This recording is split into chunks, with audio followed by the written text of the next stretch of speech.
Hello बच्चों, क्या हाल चाल है? सब कुछ बढ़िया है। तो आज के इस वीडियो में हम लोग पढ़ने वाले हैं प्लास्टर ऑफ पेरिस क्या होता है। हम लोग पीछे जो है बहुत चीज़ कवर कर चुके थे, लाइक वॉशिंग सोडा, ठीक है, और भी बहुत सारा कुछ कंप्लीट कर लिए थे, ठीक है। तो आज के इस वीडियो में हम लोग प्लास्टर ऑफ पेरिस को देखने वाले हैं। प्लास्टर ऑफ पेरिस क्या होता है, तो देखिएगा प्लास्टर ऑफ पेरिस के बारे में क्या है। प्लास्टर यानी पीओपी भी इसको बोलते हैं। POP is obtained by heating of gypsum at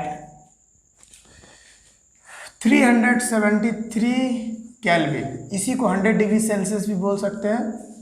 कि जब हम लोग प्लास्टर ऑफ पेरिस, देखिएगा बच्चा लोग, पीओपी यानी प्लास्टर ऑफ पेरिस बोलते हैं इसको, ठीक है। पीओपी को ही प्लास्टर ऑफ पेरिस बोला जाता है। तो जब पीओपी को हम लोग कैसे प्राप्त कर सकते हैं, पीओपी हमको कैसे मिलेगा बाबू?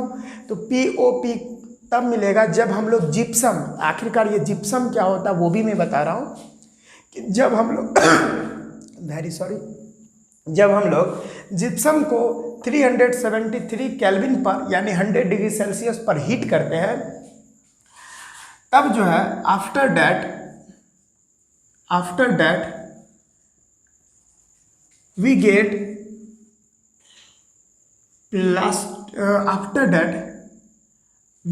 प्लास्टर ऑफ पेरिस, ठीक है। अब जिप्सम क्या होता है वो भी मैं बता रहा हूँ। प्लास्टर ऑफ पेरिस का जो केमिकल फॉर्मूला क्या होता है, उसको बोलते क्या है, वो सारा चीज़ मैं देख रहा हूँ।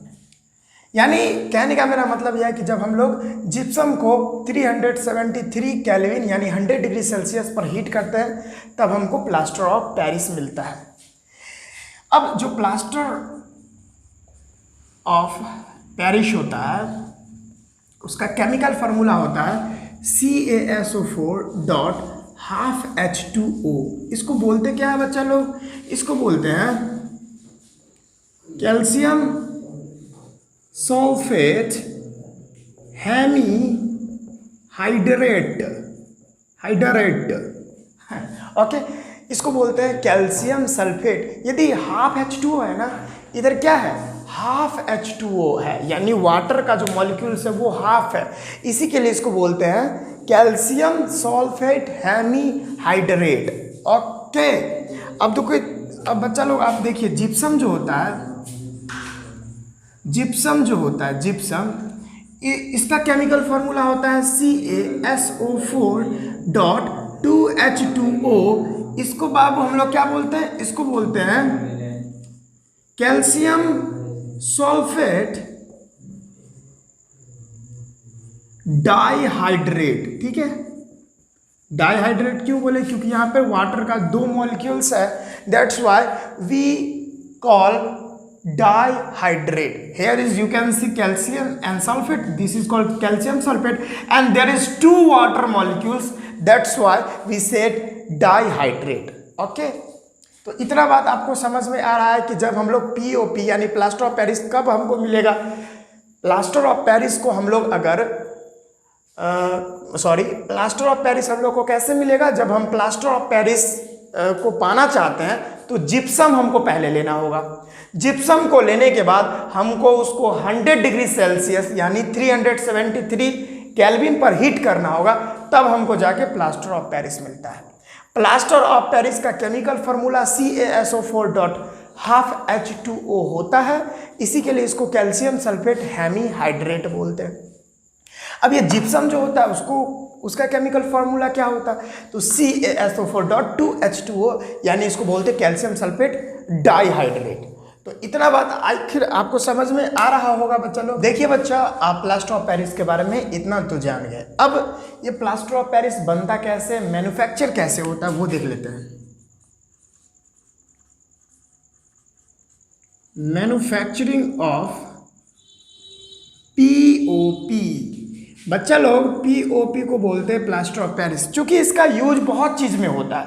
हमारा जो मूर्ति होता है, दुर्गा पूजा में जो मूर्ति बनता है, स्टैचू बनता है, जो गणेश चतुर्थी में जो गणेश जी का मूर्ति बनता है और रामनवमी में जो राम जी का मूर्ति बनता है, उस सब को बनाने के लिए प्लास्टर ऑफ पेरिस का यूज किया जाता है बच्चा लोग। ठीक है, क्यों किया जाता है, कैसे किया जाता है, वो सारा डिटेल में हम लोग देखेंगे। चूँकि होता क्या है कि प्लास्टर ऑफ पेरिस जो होता है पाउडर्ड फॉर्म में होता है। जैसे ही वो वाटर से कांटेक्ट में आता है तो वो धीरे धीरे जमना शुरू हो जाता है और एक सॉलिड, बहुत ही रिजिड सॉलिड का शेप ले लेता है। तो आप पहले देख लेते हैं मैन्युफैक्चर कैसे होता है। तो जब हम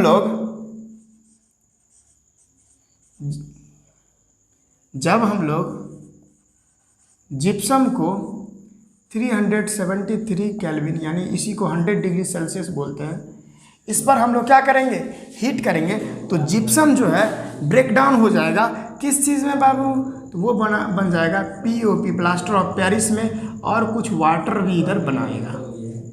ठीक है, इसका जो एग्जैक्ट होता है केमिकल रिएक्शन वो मैं आपको बता रहा हूँ। जिप्सम का होता है CaSO4.2H2O।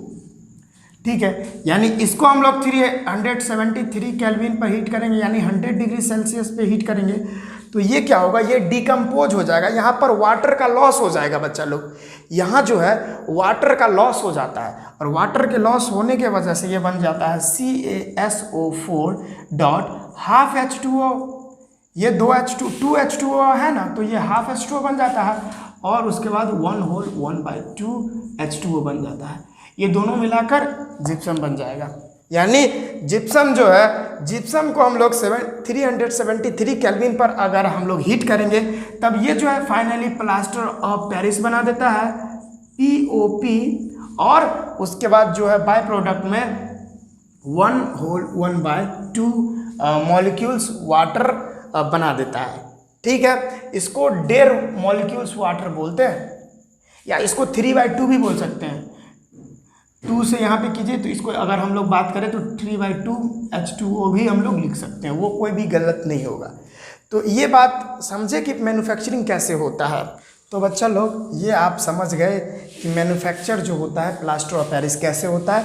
यानी जिप्सम को हम लोग 373 केल्विन पर अगर हम लोग हीट करेंगे तो वो फाइनली जो है प्लास्टर ऑफ पेरिस बन जाएगा। ठीक है, वही हम बताएं CaSO4.2H2O, इसी को बोलते हैं जिप्सम, इसी को हम लोग जिप्सम बोलते हैं। और ये जो है हीट किए हैं 100 डिग्री सेल्सियस पे, यानी 373 केल्विन पर, तो ये कैल्शियम सल्फेट हेमीहाइड्रेट बना दिया है, जिसको हम लोग प्लास्टर ऑफ पेरिस भी बोलते हैं। और बाय प्रोडक्ट में कुछ वाटर का यहाँ पे लॉस हो गया है, देख सकते हैं। ठीक है, कि जब भी अगर जिप्सम से वाटर का लॉस होगा, वाटर जो है लॉस होगा जिप्सम से, तो वो प्लास्टर ऑफ पेरिस बना ही देगा। इतना बात आई थिंक आपको समझ में आया है। अब हम लोग क्या करेंगे, ये प्लास्टर ऑफ पेरिस है, अब ये जो वाटर है, ये वाटर भी अगर हम लोग मान के चलिए प्लास्टर ऑफ पेरिस है, जिसका जो पाउडर्ड फॉर्म में मेनली पाया जाता है, उसमें अगर वाटर मिला दिया जाए तो क्या होगा, वही अब हम लोग देख रहे हैं। पहले इसको मिटा लेते हैं, तो इसको हम मिटा लेते हैं। हो ला राजा को राम से प्यार हो गया। देखिए, एक्शन ऑफ POP यानी प्लास्टर ऑफ पेरिस का एक्शन क्या होगा जब हम लोग उसमें कुछ वाटर मिला दे। तो देखिए अगर हम प्लास्टर ऑफ पेरिस ले, यानी CaSO4.12H2O ले, और फिर से वही वाटर कितना था, 1/2 वाटर, यानी 3/2 मॉलिक्यूल्स ऑफ वाटर फिर से मिला दे, तो ये फाइनली फिर से जो है बना देता है CaSO4.2H2O, और फिर से ये जो है जिप्सम बना लेता है। फिर से ये जिप्सम बना, ये जो होता है ये पाउडर्ड फॉर्म में होता है, वाइट पाउडर होता है। ये क्या होता है, वाइट पाउडर होता है, वाइट पाउडर।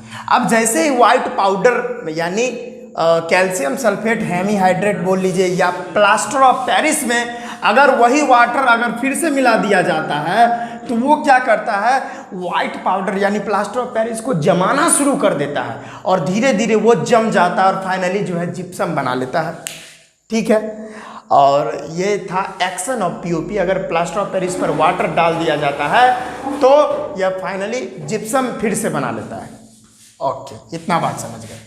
अब क्या किया जाए, हाँ लेकिन इसमें क्या है, इसमें कोई हीट बीट हमको नहीं देना होगा। ये जो है अगर वाटर मिलाएंगे तो ये रिएक्शन हो जाता है, ये कोई हीट बीट इसमें कोई ज़रूरत नहीं है। ओके, इतना बात आप समझें। अब हम लोग देख लेते हैं कि अगर हम लोग जिप्सम को एक्सेस हीट दे दें, जिप्सम को अगर हम लोग एक्सेस हीट दे दें, आवश्यकता से ज़्यादा हीट दे दें तो क्या होगा। एक बात मैं आपको बता दूं, कोई भी चीज़ अगर आवश्यकता से ज़्यादा कीजिएगा तो वो हानिकारक ही होता है। चाहे वो प्यार हो, चाहे वो मोहब्बत हो, चाहे वो कुछ हो, चाहे वो खाना ही क्यों ना हो, अगर आप ज़्यादा खा लीजिएगा तो प्रॉब्लम क्रिएट करेगा ही। इसी के लिए यहाँ पे देख लीजिए, हम लोग ले लेते हैं जिप्सम को CaSO4.2H2O। इसको क्या बोलते हैं बच्चा लोग, फिर से हम रिपीट करवा रहे हैं, कैल्शियम सल्फेट डाइहाइड्रेट बोलते हैं इसको। इसको आप लोग एक्सेस हीट दे दीजिए, excess heat which must be more than 100 degree Celsius, यानी 100 डिग्री सेल्सियस से ज़्यादा अगर हम लोग हीट दे दें तो ये क्या है, ये जो वाटर है ये तो लॉस पूरा तरह से हो जाएगा। यहाँ क्या था कि वहाँ जो था क्या हो रहा था, वहाँ जो था हम लोग पढ़े थे, यहाँ पे मैं बता देता हूँ, CaSO4.2H2O को उस समय हम लोग हीट कर रहे थे 373 केल्विन पे, यानी 100 डिग्री सेल्सियस पे। तो वहाँ जो बन रहा था CaSO4.12H2O बन रहा था, सिर्फ और सिर्फ 3/2 molecules of water he loss हो रहा था। लेकिन यहाँ पर क्या होगा, अगर हम लोग एक्सेस हीट दे दे, बहुत ज़्यादा में हीट दे दे, तो ये पूरा तरह से जो है, ये जो वाटर है मॉलिक्यूल्स, वाटर मॉलिक्यूल्स है कैल्शियम सल्फेट का, ये भी एक साल्ट ही है, ये भी एक साल्ट ही है, और ये हाइड्रेटेड सॉल्ट है, ध्यान रखिएगा हाइड्रेटेड सॉल्ट है। लेकिन अगर ये कैल्शियम सल्फेट डाइहाइड्रेट में अगर हम लोग एक्सेस हीट दे दे, अगर 100 डिग्री सेल्सियस से ज़्यादा हीट दे दे बच्चा लोग, तो क्या होगा, ये बना लेगा CaSO4 और फाइनली जो 2H2O मॉलिक्यूल्स है पूरी तरह से लॉस हो जाएगा, वाटर का लॉस हो जाएगा, 2H2O पूरा तरह से लॉस हो गया। समझ रहे, पूरा तरह से जो है वाटर लॉस हो गया। अब ये जो है ना, ये सीधा बन जाएगा एनहाइड्रस, ये है एनहाइड्रस कैल्शियम सल्फेट, क्योंकि इसमें वाटर मिक्स नहीं है तो ये एनहाइड्रस फॉर्म में है सॉल्ट, और ये है कैल्शियम सल्फेट। ठीक है, ये हो गया एनहाइड्रस कैल्शियम सल्फेट। और इसका एक और नाम है डेड, इसका नाम है डेड बर्न्ड प्लास्टर, क्योंकि इसका तो कोई यूज ही नहीं है ना, इसमें जितना भी वाटर था वो तो लॉस हो गया, इसी के लिए इसको डेड बर्न प्लास्टर भी बोला जाता है।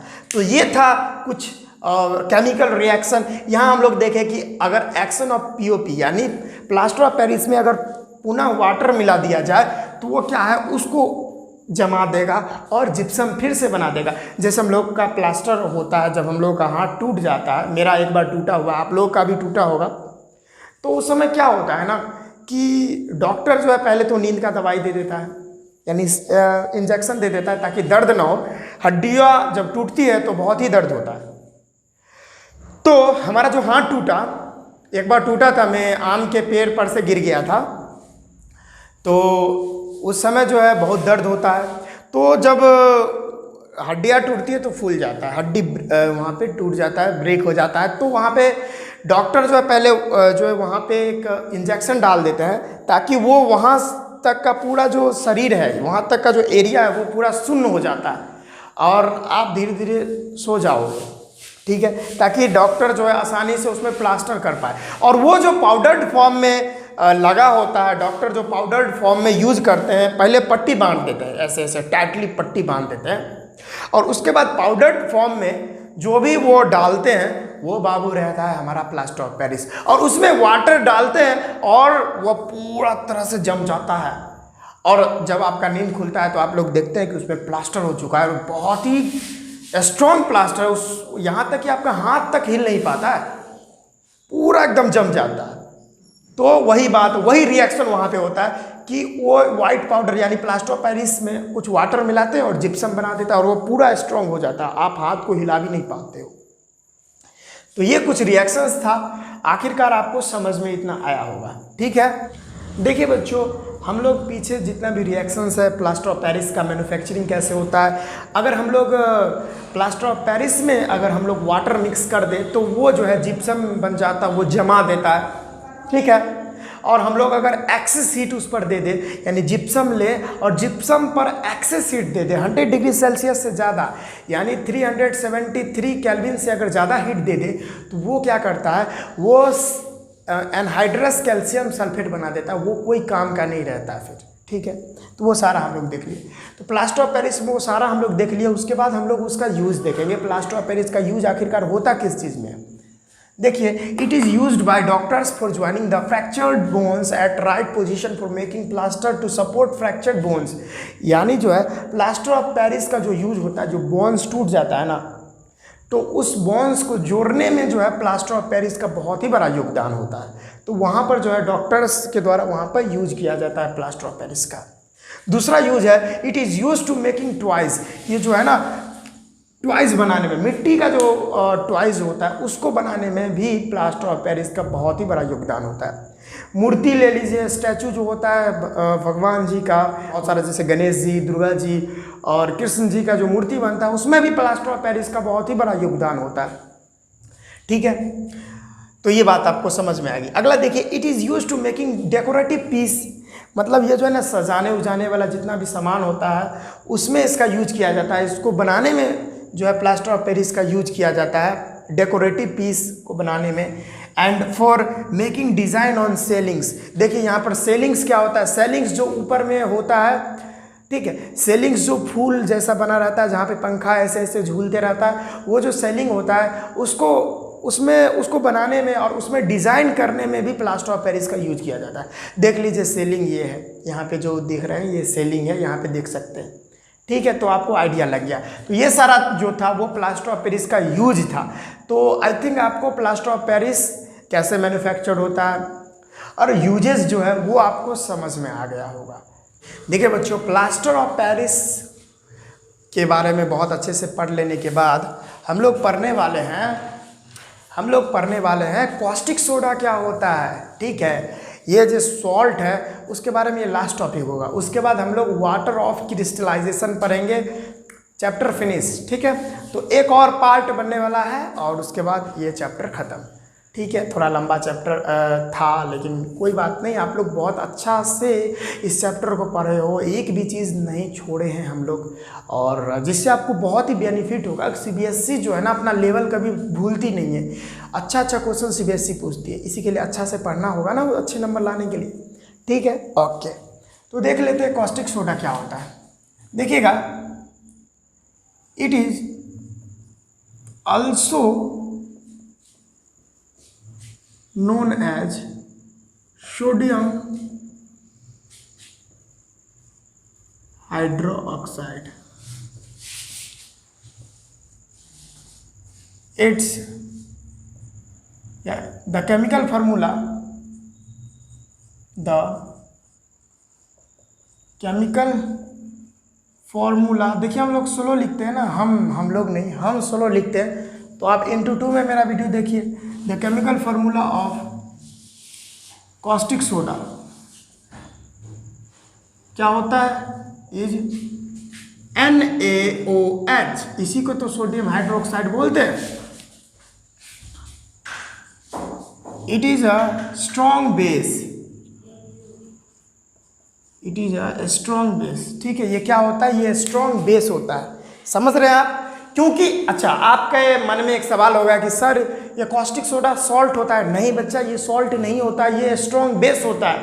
ठीक है, और ये बेस में भी कौन सा बेस होता है, ये बेस में भी कौन सा बेस होता है, ठीक है, तो ये स्ट्रॉन्ग बेस होता है, ये हम लोग जान गए।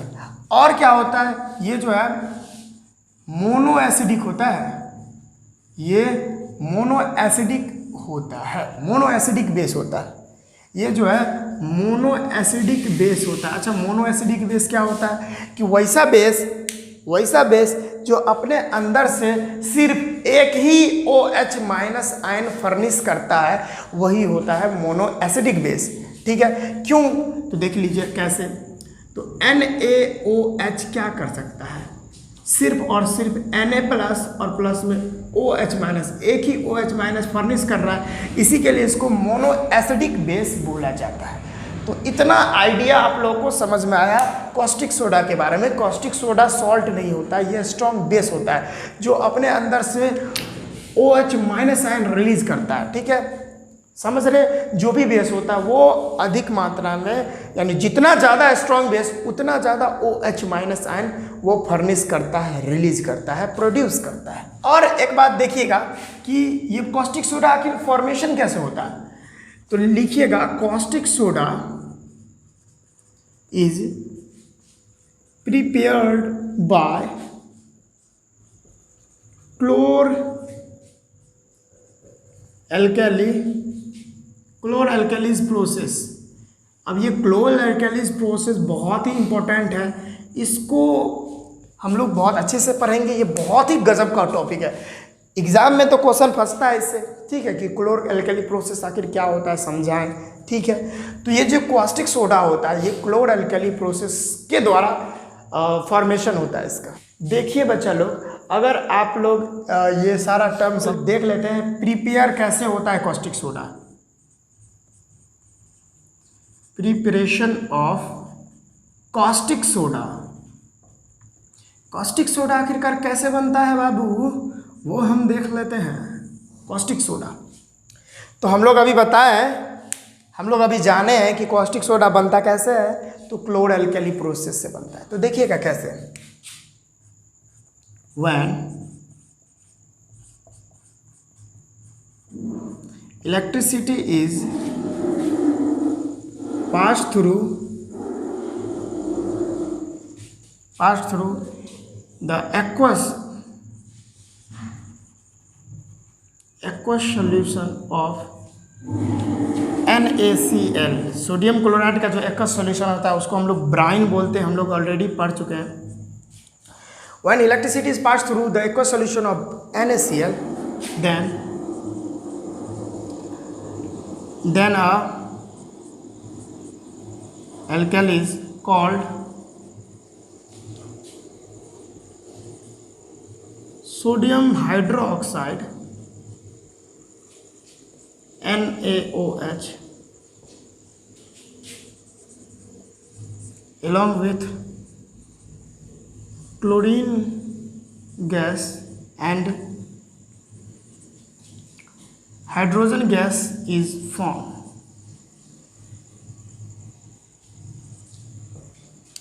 This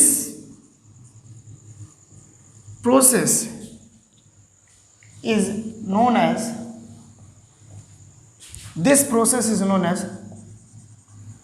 क्लोर-एल्कली process. इसी को क्लोर-एल्कली प्रोसेस बोला जाता है बच्चा लोग। तो बच्चा लोग देखिएगा कैसे कॉस्टिक सोडा बनता है कि जब हम लोग एक्वस सॉल्यूशन, किसका, सोडियम क्लोराइड का एक्वस सॉल्यूशन जिसको हम लोग ब्राइन बोलते हैं, अगर उस सॉल्यूशन में हम लोग इलेक्ट्रिसिटी को पास करवाते हैं तब एक एल्कलीज का फॉर्मेशन होता है, उसको हम लोग बोलते हैं सोडियम हाइड्रोक्साइड यानी NaOH, सोडियम हाइड्रोक्साइड, जो कि एक एल्कलीज होता है। हम लोग जानते हैं water soluble base is known as alkalis, वो हम पहले ही डिस्कशन कर चुके थे। तो वो जो है सोडियम हाइड्रोक्साइड बनता है, उसके साथ साथ क्लोरीन और हाइड्रोजन गैस भी फॉर्म होते हैं। चूँकि क्लोरीन गैस यहाँ पर फॉर्म हुआ है, इसी के लिए इसको हम लोग क्लोर नाम दिए हैं, और एक एल्कलीज का फॉर्मेशन हुआ है, इसी के लिए इसको हम एल्कली बोलते हैं। और फाइनली इस पूरे प्रोसेस को क्लोर एल्कली प्रोसेस बोला जाता है। इसका रिएक्शन देखिएगा, ये जो NaCl का एक्वस सॉल्यूशन होता है यानी H2O वाला सॉल्यूशन, इसको हम लोग बोलते हैं ब्राइन। क्या बोलते हैं बच्चा लोग? ब्राइन। इसमें हम लोग इलेक्ट्रिसिटी को क्या करवाते हैं? पास करवाते हैं। इलेक्ट्रिसिटी इसमें हम लोग पास करवाएं। तो तो फाइनली बनाता है एक सोडियम हाइड्रोक्साइड यानी NaOH, जो कि एक एल्केलीज है। उसके साथ साथ क्लोरीन गैस बनता है, क्लोरीन गैस, और उसके साथ साथ जो है क्या बनता है, हाइड्रोजन गैस रिलीज होता है। ये दोनों गैस जो है उड़ जाते हैं, ठीक है। इसका फिजिकल स्टेट भी लिख सकते हैं आप लोग, ये सॉलिड होता है, ये लिक्विड होता है। ओवरऑल दोनों सॉलिड लिक्विड मिला के एक्वस भी हम लोग बोल सकते हैं। यहाँ पे NaCl का एक्वस फॉर्म भी लिखते तो कोई दिक्कत नहीं होता। और ये जो है ये तो एक्वस में बनता है, ये गैस और ये गैस। तो ये बात आप लोग समझे कि जब हम लोग सोडियम क्लोराइड के एक्वस सॉल्यूशन में इलेक्ट्रिसिटी पास करवाते हैं तो ये जो सोडियम क्लोराइड का एक्वस सॉल्यूशन है वो ब्रेक डाउन हो जाता है, टूट जाता है। ये डिकम्पोजिशन रिएक्शन का भी एग्जाम्पल आप लोग बोल सकते हैं। ये एक डिकम्पोजिशन रिएक्शन है, क्योंकि इसको हम लोग को करवाने के लिए, इस रिएक्शन को हैपन करवाने के लिए, इस रिएक्शन को करवाने के लिए हम लोग को इलेक्ट्रिसिटी देना पड़ रहा है, तब जाके ये NaCl का जो एक्वस सॉल्यूशन है वो ब्रेक डाउन होता है। कॉस्टिक सोडा, इसी को हम लोग बोलते हैं कॉस्टिक सोडा, इसी को हम लोग कॉस्टिक सोडा बोलते हैं। और उसके साथ साथ क्लोरीन गैस और हाइड्रोजन गैस इवॉल्व होता है। चूँकि क्लोरीन यहाँ पर फॉर्म हुआ है, क्लोरीन गैस बना है, तो इसको क्लोर बोलते हैं। और यहाँ पे एक एल्केलीज बना है, एल्केलीज बना है, ये सोडियम हाइड्रोक्साइड एक एल्केलीज है, इसी के लिए इसको एल्केलीज बोला जाता है। फाइनली ये दोनों मिलके क्लोर एल्केली प्रोसेस कहलाता है। अब ये तो हम समझ गए क्लोर एल्केली प्रोसेस क्या होता है, इसमें क्या क्या होता है, कैसे एक ions positive terminal negative terminal कैसे जाते हैं, सारा मैं चीज़ अभी बता रहा हूँ। पहले इसको मिटा लेता हूँ, उसके बाद वो चीज़ आपको बहुत अच्छे से बताऊँगा कि आखिरकार इसके बीच की, इसके अंदर की कहानी क्या है। एक कहानी के फॉर्मेट में आपको समझाएंगे। और अभी तो हम लोग जान गए, ये तो रटने वाली बात होगी कि हाँ ऐसे ऐसे ऐसे ऐसे ऐसे, लेकिन एक्चुअल में बात आखिरकार इंटरनल बात क्या होता है, कैसे जो है Na वाला आयन जो है OH माइनस आयन से मिलता है, Na प्लस आयन जो है OH माइनस आयन से मिलता है, कैसे क्या क्या रिएक्शंस होते हैं, आयंस का कैसे एक्सचेंजिंग होता है, कौन सा आयन किधर जाता है, कौन सा आयन किस टर्मिनल की तरफ जाता है, पॉजिटिव की निगेटिव, सारा मैं अभी बता रहा हूँ। एक्चुअल जो है रटने की कोई बात नहीं है, यहाँ पे तो मैं बता दिया हूँ कि ऐसे होता है, लेकिन एक्चुअल जो रियल स्टोरी होता है, इसके ऊपर जो बेस्ट रियल स्टोरी होता है वो मैं बता रहा हूँ। पहले आप इसका स्क्रीनशॉट ले सकते हैं, नहीं तो इसको आप लिख सकते हैं, ठीक है। 1 2 3 में गिन रहा हूँ, 1 2 3 लिख लिए हैं। अब मैं इसको मिटा देता हूँ। चलो इसके अंदर की बात क्या होती है, उस अंदर के बात को हम समझते हैं। पहले बहुत अच्छे से हम लोग देखेंगे, बहुत प्यार से देखेंगे इसको। ओहो मेरे साथ गाना गाइए, तब तक मैं इसको बना लेता हूँ। हाँ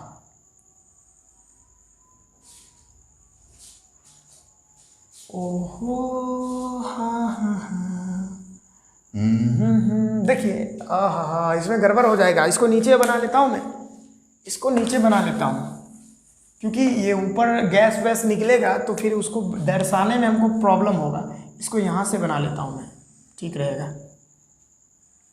दिख रहा है आपको? ओके, मुझे ड्राइंग उतनी अच्छे से आती नहीं है, तो मैं कैसे कैसे आपको समझा रहा हूँ मैं ही जानता हूँ। चलिए ये बना लेते हैं इस तरह से। इसमें जो है इस तरह से एक रॉड जैसा इलेक्ट्रोड्स लेना होगा हमको, इलेक्ट्रोड्स ले लेते हैं हम लोग, ठीक है। इसमें हम लोग इलेक्ट्रिसिटी गुजरवाएंगे। अभी ये रह गया हम लोगों का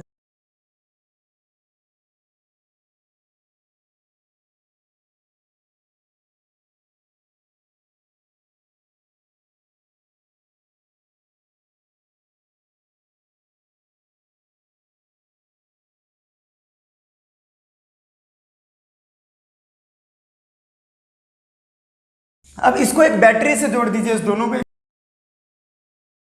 से जोड़ दिए, ये पॉजिटिव हो गया, ये निगेटिव हो गया। ओके बच्चे लोग, और ये जो इसमें है, इसमें क्या है आपको मैं बता रहा हूँ, इसमें क्या है मैं आप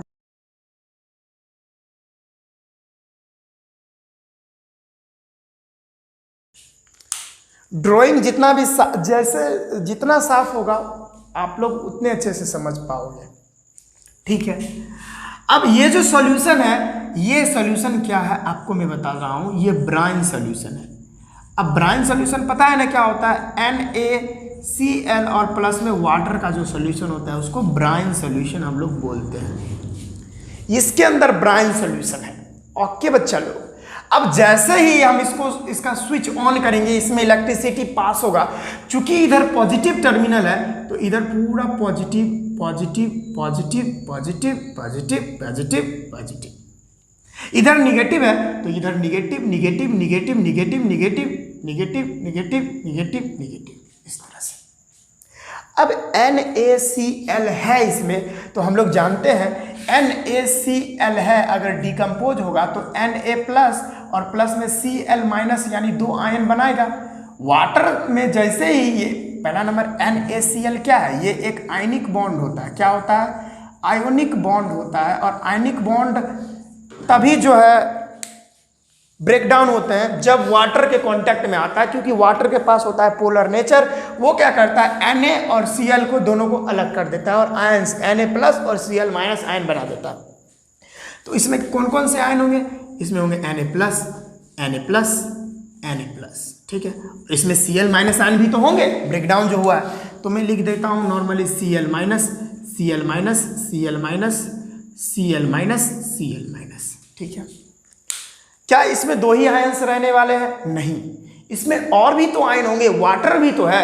तो वाटर जब डिकम्पोज होता है, ध्यान से देखिएगा, वाटर जब डिकम्पोज होता है तो H प्लस और प्लस में OH माइनस आयन तो बनाता है ना। देखिए फिर से मैं बता रहा हूँ आपको, HOH यानी यही तो वाटर होता है। जब ये आयंस टूटेगा तो ये इस पर प्लस और इस पर माइनस, तो फाइनली H प्लस और प्लस में OH माइनस बनेगा कि नहीं बनेगा? डेफिनेटली बनेगा। तो इसमें H प्लस भी होंगे, इसमें H प्लस भी होंगे, इसमें H प्लस भी होंगे और उसके साथ साथ OH माइनस भी होंगे, OH माइनस भी होंगे, OH माइनस भी होंगे, OH माइनस भी होंगे। समझ में आ रहा है बच्चा लोग? OH माइनस भी होंगे। तो समझे इसमें किस किस तरह का आयंस होगा। इसमें 4 तरह का आयन होगा, 4 टाइप आयंस होंगे। कौन कौन?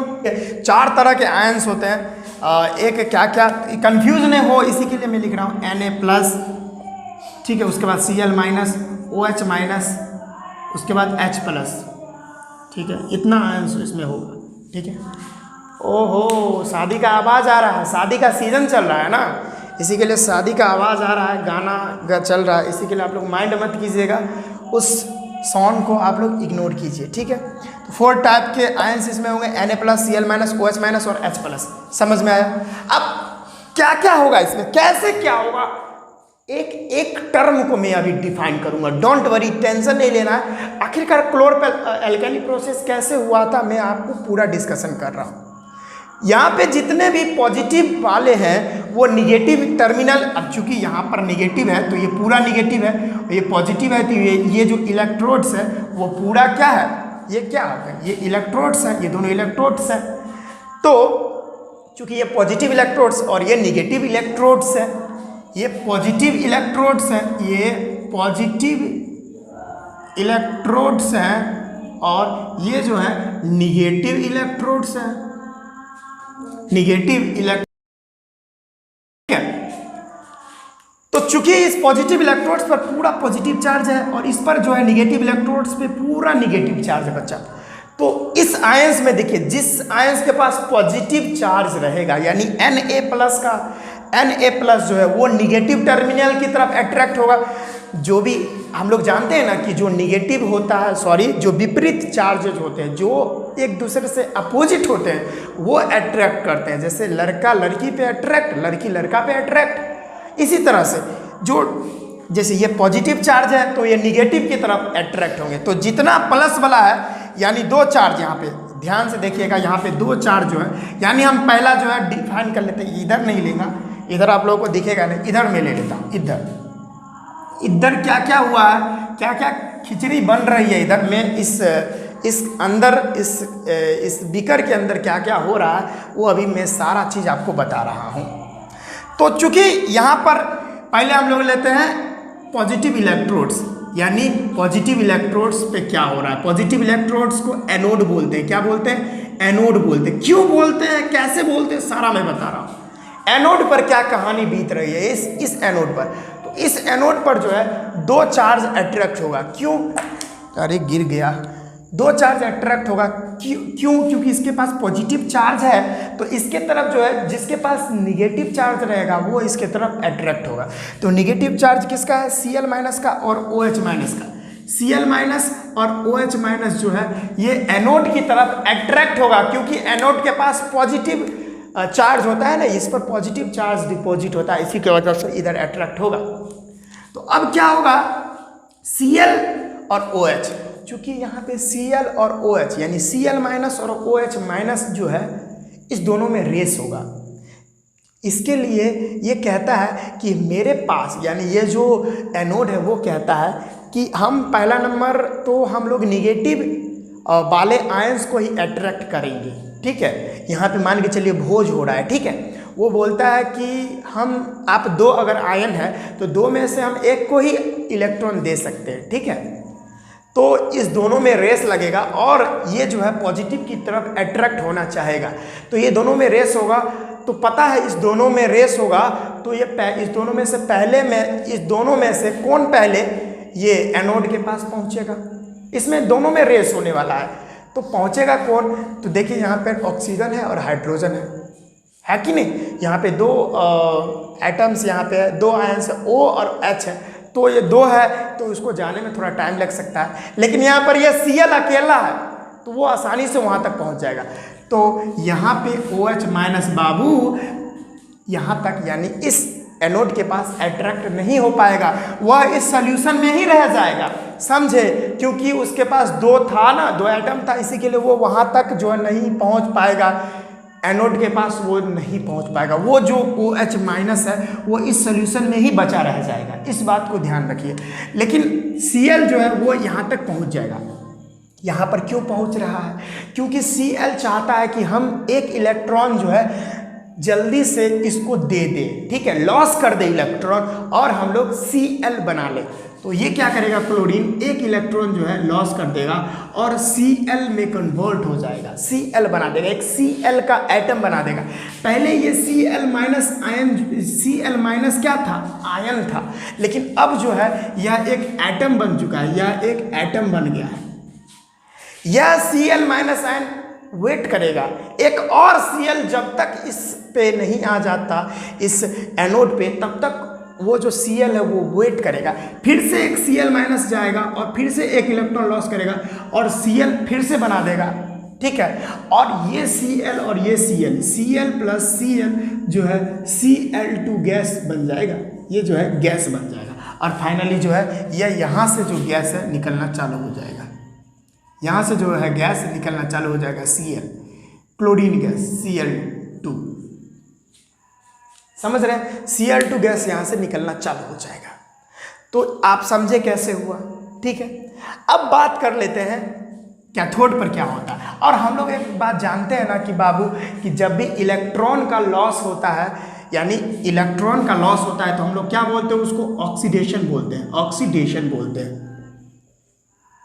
तो जहाँ पे ऑक्सीडेशन होता है ना बाबू, वहाँ पर समझ लीजिए इलेक्ट्रॉन का लॉस होता है। ये हम फर्स्ट चैप्टर में जब केमिकल रिएक्शन एंड इक्वेशन पढ़ा रहे थे तो वहाँ पढ़ाए थे कि जब भी इलेक्ट्रॉन कोई भी सब्सटेंस, कोई भी एटम या कोई भी आयंस अगर लॉस कर रहा है तो वो जो है ऑक्सीडेशन कहलाएगा। तो एक बात आप ध्यान रखिए, ऐसा नहीं कि यहाँ पर अगर पॉजिटिव टर्मिनल है, ये पॉजिटिव है तो ये एनोड होगा, ये निगेटिव है तो ये कैथोड होगा, ऐसा नहीं है। जहाँ पर इलेक्ट्रॉन लॉस होगा, यानी जहाँ पर ऑक्सीडेशन होगा, तो वो जो है एनोड होगा। ये बात ध्यान रखिए, कभी मत भूलिएगा। जहाँ पर, मेरे साथ बोलते जाइए, कि जहाँ पर इलेक्ट्रॉन लॉस होगा, यानी जहाँ पर ऑक्सीडेशन होगा, जिस टर्मिनल का ऑक्सीडेशन होगा, यानी कोई भी एलिमेंट वहाँ जाकर ऑक्सीडेशन कर लेते हैं, तो वो जो टर्मिनल होगा वो ये वाला जो होगा इलेक्ट्रोड्स, वो इलेक्ट्रोड्स एनोड होगा। तो ये बात आप समझ लीजिए। तो ये एनोड का कहानी था। अब कैथोड का कहानी देख लेते हैं। कैथोड, ये कैथोड है, यानी हम यहाँ पर ये पॉजिटिव, ये मैं लिख रहा हूँ, ये क्या है? ये कैथोड है और ये वाला जो है ये एनोड है।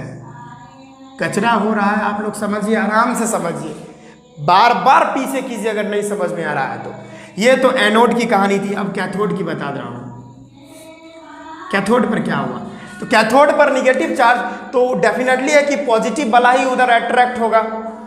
ठीक है, तो यहाँ पर पॉजिटिव क्या क्या है, पॉजिटिव है Na+ और पॉजिटिव कौन है H+, दो पॉजिटिव है। तो यहाँ पे देखिएगा एक H+ है और एक Na+ है, तो इस दोनों में भी रेस होगा। चूंकि इलेक्ट्रोड्स बोलता है यानी निगेटिव इलेक्ट्रोड्स यानी कैथोड बोलता है कि हम भाई एक ही आयंस को एक्सेप्ट करेंगे, यानी जो इलेक्ट्रोड्स है वो कहता है कि यानी कैथोड जो है वो कहता है कि दो आयंस तो आप हैं, पॉजिटिव दोनों पे चार्ज है और इस पर निगेटिव चार्ज है तो वो अट्रैक्ट करेगा। लेकिन ये हमारा कैथोड जो है वो कहता है कि नहीं, हम सिर्फ एक ही आयन से को इलेक्ट्रॉन दे सकते हैं। क्योंकि यहाँ पर जो एनोड था वो इलेक्ट्रॉन उसको चाहिए था, मतलब यहाँ पर आप इलेक्ट्रॉन देते, जो भी एलिमेंट आता, जो भी आइटम आता, जो भी आयंस आता, यहाँ एनोड पर इलेक्ट्रॉन लॉस करता। लेकिन कैथोड जो है वो इलेक्ट्रॉन खुद देता है, क्योंकि H+ और Na+ को इलेक्ट्रॉन चाहिए स्टेबल होने के लिए। अभी ये स्टेबल है नहीं, ठीक है, अभी ये जो H+ जो है स्टेबल नहीं है। अब ये जो है ना, अभी सोडियम बनने के लिए अभी इसको एक इलेक्ट्रॉन चाहिए और इसको हाइड्रोजन बनने के लिए एक इलेक्ट्रॉन चाहिए।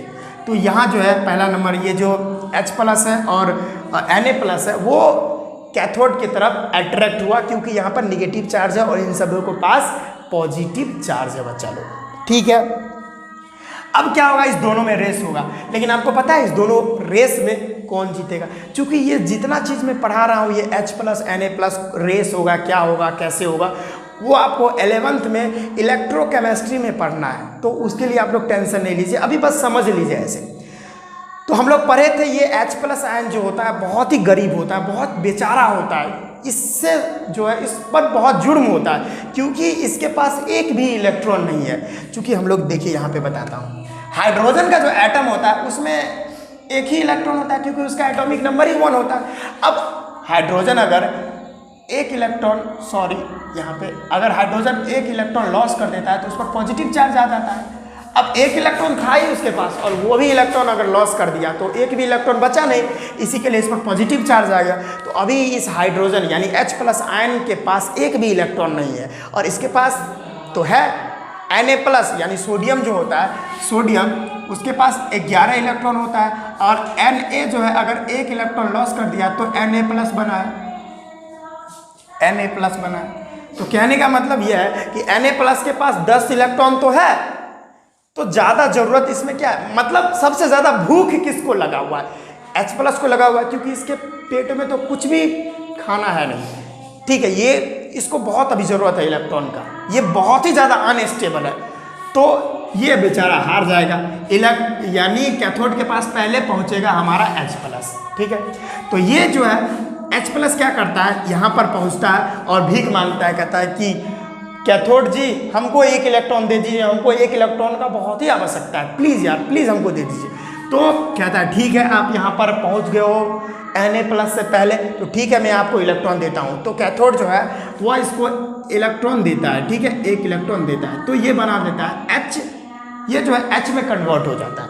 और हम लोग जानते हैं कि जब भी इलेक्ट्रॉन का गेन होता है, यहाँ पर क्या है, कैथोड जो है उसको इलेक्ट्रॉन दे रहा है, तो इलेक्ट्रॉन का गेन होता है, तो ये रिडक्शन कहलाता है। ये क्या कहलाता है? रिडक्शन कहलाता है। ये सारा चीज़ हम लोग पढ़ा चुके हैं, ठीक है, तो ये बात समझ में आई। तो इस बात का ध्यान रखिए, जहाँ पर रिडक्शन होता है वो वाला जो टर्मिनल होता है, वो वाला जो इलेक्ट्रोड्स होता है वो कैथोड होता है, ये हमेशा ध्यान रखिए। तो यहाँ पर H जो है अभी वेट करेगा, एक और H जब तक जो है इलेक्ट्रॉन नहीं ले लेता है कैथोड से तब तक वेट करेगा, फिर से H+ आएगा और फिर से एक इलेक्ट्रॉन कैथोड से लेगा और फिर से H बना लेगा, और ये दोनों H मिलकर H2 गैस बन जाता है और H2 गैस यहाँ से कैथोड से निकलना चालू हो जाता है, यहाँ से H2 गैस जो है निकलने लगता है। ठीक है, तो ये बात समझ में आई। अब देखिए, अब एक बात हम बताएं, ये H+ यहाँ पर पहुँच गया तो H2 बना दिया, Cl पहुँच गया तो Cl बना दिया। लेकिन आपको हम बताए थे कि एनोड में कि यहाँ पे एनोड के साथ OH भी आया था, लेकिन OH जो है यहाँ पे एनोड पर नहीं पहुँच पाया था, तो वो सॉल्यूशन में ही बच गया था। चूँकि H+ जो है वो भी आया था सबसे पहले कैथोड के पास, लेकिन Na+ भी तो आया था, लेकिन Na+ जो है ये सॉल्यूशन में ही बच गया। तो ध्यान दीजिए क्या बचा था, Na प्लस बच गया और प्लस में OH माइनस बच गया था, और Na प्लस और OH माइनस जो बच गया, इसी के लिए यह जो है दोनों मिलाकर NaOH का फॉर्मेशन कर लेता है, और यही तो होता है कॉस्टिक सोडा, यही तो होता है कॉस्टिक सोडा बच्चा लोग। तो ये प्रोसेस होता है हमारा कॉस्टिक सोडा कैसे बनता है, ठीक है। और फाइनली जो है ये जो है पहला नंबर यहाँ पे मैं लिख देता हूँ, यह जो एनोड है, एनोड से कौन सा गैस निकलता है, एनोड से Cl2 गैस निकलता है, कैथोड से जो है H2 गैस निकलता है, और ये जो सॉल्यूशन है, सॉल्यूशन में क्या बन जाता है, सॉल्यूशन में कॉस्टिक सोडा बन जाता है, और जिसे ही हम लोग सोडियम हाइड्रो ऑक्साइड कहते हैं बच्चा लोग। तो आखिरकार ये सारा प्रोसेस समझ में आ गया है। अगर नहीं समझ में आया तो दोबारा पीछे कीजिए, दोबारा हम जाएंगे, दोबारा इसी चीज़ को समझाएंगे, ठीक है। गर्मी भी बहुत है, उधर आवाज़ भी हो रहा है, नहीं तो आज ही इस चैप्टर को मैं क्लोज करता, चूँकि वो साउंड इधर से आ रहा है तो आप लोग डिस्टर्ब हो जाओगे। इसी के लिए हम एक पार्ट और बनाएंगे जिसमें वाटर ऑफ क्रिस्टलाइजेशन के बारे में बताएंगे, और फाइनली हमारा एसिड बेस एंड सॉल्ट जो चैप्टर है वो खत्म हो जाएगा। तो ये सारा चीज़ आपको समझ में आ गया होगा, ठीक है। अगले वीडियो में हम लोग लेके आएंगे वाटर ऑफ क्रिस्टलाइजेशन, उसमें एनहाइड्रस साल्ट और हाइड्रेटेड सॉल्ट के बारे में पढ़ाएंगे, ठीक है। ये सारा चीज़ अगर समझ में आ गया है तो एक बार स्क्रीनशॉट आप ले लीजिए, और अगर समझ में नहीं आ रहा है तो बार बार पीछे कीजिए, और फाइनली आपको समझ में डेफिनेटली आ जाएगा। तो क्लोरो एल्कली प्रोसेस जो होता है इतना ज़बरदस्त, आपको अच्छे से समझ में आ गया होगा कि कैसे आखिर कैसे बना, ठीक है। तो कैसे कैसे फॉर्मेशन हुआ था, वहाँ पर कैसे बना, तो ये सारा चीज़ आपको अगर समझ में आ गया है तो स्क्रीनशॉट ले लीजिए, ठीक है। ओके, तो इतना कुछ समझ में आ गया। मिलते हैं नेक्स्ट वीडियो में, तब तक पढ़ाई करते रहिए। All the very best.